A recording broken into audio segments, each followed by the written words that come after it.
வணக்கம். நீங்கள் இணைந்திருப்பது தினகரன் செய்தி பிரிவின் பிரதான செய்தி அறிக்கையோடு. செய்தி தொகுப்பு தினகரன் செய்தி பிரிவு. செய்திகளை வாசிப்பவர் நீக்லாஸ் குறிஞ்சிகன். விரிவான செய்திகளுக்கு செல்ல முன் முதலில் தலைப்புச் செய்திகள். தமிழீழ விடுதலை புலிகளின் தலைவரை வணங்கி திருமணம் செய்து கொண்ட மணமக்கள். தமிழ் தேசிய கொள்கையாளர்களும் அரசியல்வாதிகளும் உணராவிடின் கிழக்கு மட்டுமல்ல வடக்கும் துண்டாடப்படும்.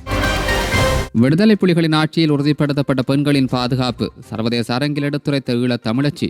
அரசியலமைப்பை திருத்தும் திட்டம் எதுவும் ஜனாதிபதியிடமில்லை, பந்தல குணவர்த்தன தெரிவிப்பு.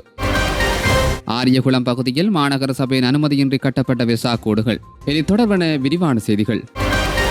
தமிழ் தேசிய கொள்கையாளர்களும் அரசியல்வாதிகளும் உணராவிடின் கிழக்கு மட்டுமல்ல வடக்கும் துண்டாடப்படும் என சமூக நீதிக்கான செயற்பாட்டாளரும் அரசியல் கைதிகள் விடுதலை செய்வதற்கான தேசிய அமைப்பின் இணைப்பாளருமான அருட்தந்தை சக்திவேல் அடிகளார் தெரிவித்துள்ளார். அவரால் இன்று வெளியிடப்பட்டுள்ள ஊடக அறிக்கையிலேயே இது தெரிவிக்கப்பட்டுள்ளது. அந்த அறிக்கையில் மேலும் தெரிவிக்கப்படுவதாவது, வடக்கும் கிழக்கு இணைந்த தமிழர் தாயகம் காப்பதற்கான போராட்டத்தின் இறுதி யுத்த காலப்பகுதியில் லட்சத்தை தாண்டியோர் பேரினவாத அரசின் கூலிப்படைகளால் அகோர தாக்குதலால் படுகொலை செய்யப்பட்டனர். நாட்டில் யுத்தமற்ற காலப்பகுதியில் இனவாத வன்முறைகளால் பல ஆயிரம் பேர் கொல்லப்பட்டனர். இவர்களுக்கெல்லாம் யுத்தம் மௌனிக்கப்பட்டதன் பின்னர் கடந்த 14 வருடங்களாக நினைவேந்தல் நடாத்தப்பட்டு மே 18ஆம் தேதி முள்ளிவாய்க்காலில் பொதுச்சுடர் ஏற்றப்பட்டு உணர்வுபூர்வமாக நினைவேந்தல் நடத்தப்பட்டு வருகையில் இவரிடம் கிழக்கின் பல இடங்களில் போலீசார் காட்டுமிராண்டித்தனமாக நடந்து கொண்டதோடு தாக்குதலும் நடத்தியுள்ளனர். இது வடகிழக்கு இணைந்த தமிழர் தேச சிந்தனையை தக்கவைப்பதற்கான பேரினவாத தாக்குதல் என நாம் அடையாளப்படுத்தி பேரினவாதிகளின் தொடர் வன்முறைகளுக்கு பல எதிர்ப்பை தெரிவிப்பதோடு நமது அரசியல் செயற்பாடினை திட்டமிட்ட வகையில் கூர்மைப்படுத்தாவிடின் கிழக்கு பேரினவாதிகளின் அடக்குமுறைகள் தள்ளப்பட்டு மக்கள் அரசியல் மௌனிக்கப்படுவதோடு வடக்கிலிருந்து கிழக்கை பிரிக்கும் பேரினவாத செயற்பாடு முழுமையாக வெற்றி பெறும் என்றும் தெரிவித்துள்ளார்.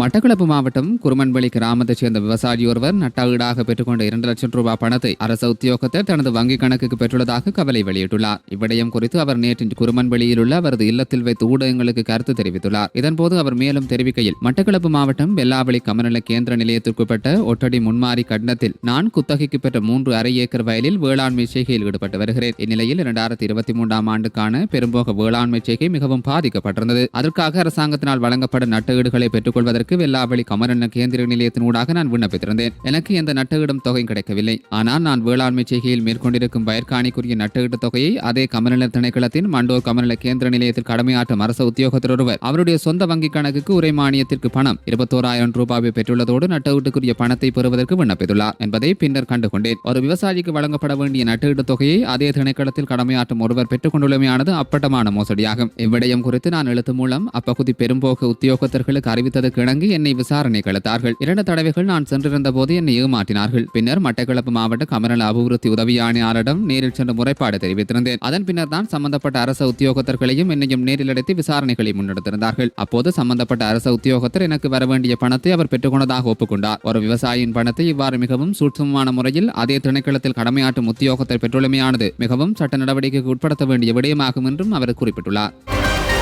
தென்கொரியா மே 18 நினைவு அறக்கட்டளையின் 2024ஆம் ஆண்டுக்கான மனித உரிமைகளுக்கான குவாங்சூ பரிசு தமிழ் பெண்கள் உரிமை ஆர்வலர் சுகந்தினி மதியமுதன் தங்கராசுக்கு வழங்கப்பட்டுள்ளது. அமரா அமைப்பின் இணைந்துள்ள சுகந்தினி இலங்கை அரசு மற்றும் அதன் பாதுகாப்பு படையினரால் ஏற்படுத்தப்படும் அடக்குமுறை மற்றும் துன்பங்களுக்கு எதிராக தமிழர் தாயகத்தில் போரினால் பாதிக்கப்பட்ட பெண்களின் உரிமைக்கு மற்றும் வலுவூட்டல்களுக்காக போராடியுள்ளார். சுகந்தினி பாலியல் வன்முறை மற்றும் 2009 முள்ளிவாய்க்கால் இனப்படுகொலையில் இருந்து உயிர் தப்பியவர். இராணுவத்திடம் அனைத்தையும் இழந்து ஏராளமான பெண்களுக்கு தைரியம் மற்றும் நம்பிக்கையின் அடையாளமாக இவர் திகழ்வதாக மே 18 அறக்கட்டளை கூறியுள்ளது. இந்த நிலையில் சுகந்தினியின் செயற்பாடுகள் மே 18 உணர்வுடன் நெருக்கமாக இணைந்திருப்பதாக தாம் நம்புவதாகவும் இலங்கையில் தமிழ் பெண்களின் மனித உரிமை நிலைமையை மேம்படுத்துவதற்கான அவரது முயற்சிகளை தாம் ஆதரிப்பதாக குவாங்சூ 2024 மனித உரிமைகளுக்கான நடுவர் குழுவின் தலைவர் கூறியுள்ளார். சிங்கள அரசின் அடக்குமுறையிலிருந்து தமிழர்களை விடுவிப்பது மற்றும் இலங்கை ராணுவ எந்திரத்தின் பாலியல் வன்முறைகளிலிருந்து தமிழ் பெண்களை காப்பது என்ற நோக்கத்திலேயே தமது போராட்டம் முன்னெடுக்கப்படுவதாக சுகந்தினி குறிப்பிட்டுள்ளார். 2009ஆம் ஆண்டு ஆயுத மோதல்கள் முடிவுக்கு வருவதற்கு முன்னர் தமிழீழ விடுதலை புலிகளின் ஆட்சியின் கீழ் பெண்களின் பாதுகாப்பும் கௌரவமும் குறிப்பிடத்தக்க அளவுக்கு உறுதிப்படுத்தப்பட்டிருந்ததாக சுகந்தினி தெரிவித்துள்ளார். நள்ளிரவில் கூட பெண்கள் பயமின்றி பாதுகாப்புக்கு பயணம் செய்யும் நிலை இருந்துள்ளது. தாம் இலங்கை ராணுவத்தால் கைது செய்யப்பட்டு வவுனியாவில் உள்ள பிரபல தளமான யோசப் முகாமுக்கு அழைத்துச் செல்லப்பட்ட போது அங்கு தாம் பயங்கரமான சித்திரவதைக்கு உள்ளாக்கப்பட்டதாக சுகந்தினி குறிப்பிட்டுள்ளார். இந்நிலையில் அவர்கள் தம்மை இடைவிடாமல் சித்திரவதை செய்தனர் என்றும் முகாமின் தலைவர் முதல் சக ராணுவத்தினர் வரை அவர்கள் தொடர்ந்து தவறான நடத்தைக்கு உட்படுத்தியதாக சுகந்தினி தெரிவித்துள்ளார். மேலும் தாம் நிர்வாணப்படுத்தப்பட்டிருந்த நிலையில் அதே அறையில் மேலும் 11 பெண்கள் அதே போன்ற நிலையில் வைக்கப்பட்டிருந்ததாக சுகந்தினி கூறியுள்ளதோடு துரதிருஷ்டவசமாக அவர்களில் 2 இறந்துள்ளனர் என்றும் சுகந்தினி குறிப்பிட்டுள்ளார்.